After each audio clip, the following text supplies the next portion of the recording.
At para po sa pinakabagong update ukol sa lokasyon, lakas at epekto ng bagyong Ineng pati na sa southwest monsoon sa bansa, narito po ang ulat ng Philippine Weather Bureau Pag-asa.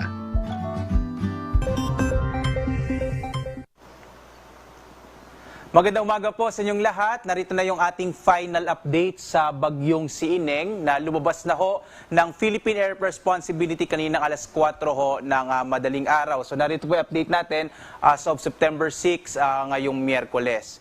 Sa ating latest satellite images, as of 4 a.m. nga nasa 1,240 kilometers na ho ang layo ng bagyong si Ineng na may international name na Yunyong. Ito pong Yunyong ay nagmula sa salitang o nagmula po sa Hong Kong, China. Ang ibig sabihin nito ay isang uri ng bibe at kilala din ho itong term na Yunyong na isang uri ng inumin na pinaghalong tsaa at kape.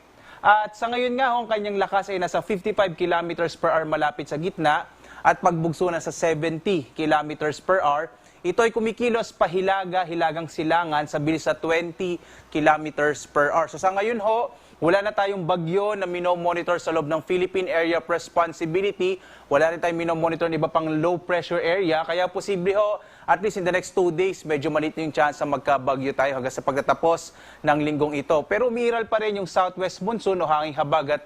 Bagamat inaasahan ho natin sa mga sunod na araw ay hihina na rin ito, yung nagpapalakas kasi sa habagat, yung kung maalala ho ninyo, yung bagyong Hana, ay nalusaw na rin sa may bahagi ho ng China. Kaya ho sa ngayon, ay inaasahan na lamang natin yung mga pag-ulan, partikular na lamang dito sa may kanlurang bahagi ng Luzon, yung Ilocos Region, Bataan at Zambales. Yung iba pang bahagi ng Luzon, kasama ho dyan yung Metro Manila, yung Calabarzon, Mimaropa, sa Cordillera, posible medyo maulap na lamang yung kalangitan, pero po mas malita yung tsansa ng mga pag-ulan sa araw na ito.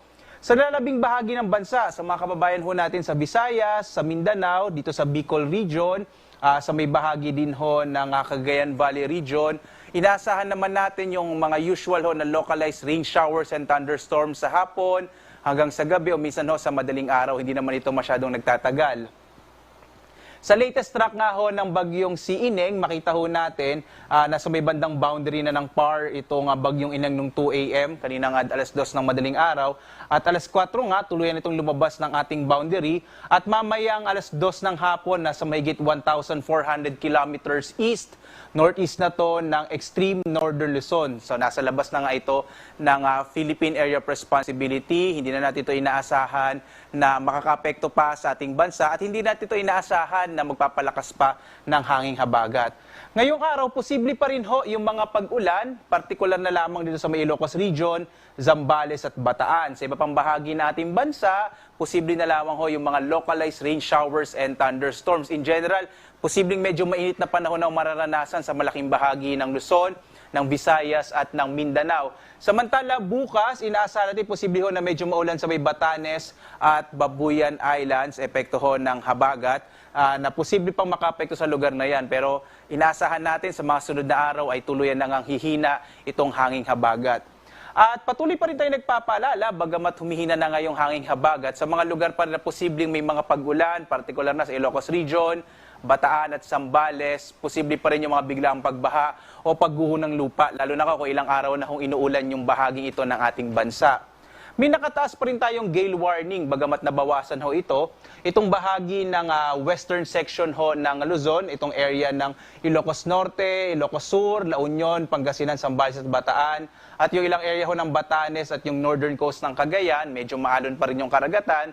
Kaya delikado pa rin maglayag yung mga maliit na sasakyang pandagat at maliliit na mga bangka. Kaya iwasan muna pong pumalaot dito sa bahaging ng mga baybayin ng ating bansa.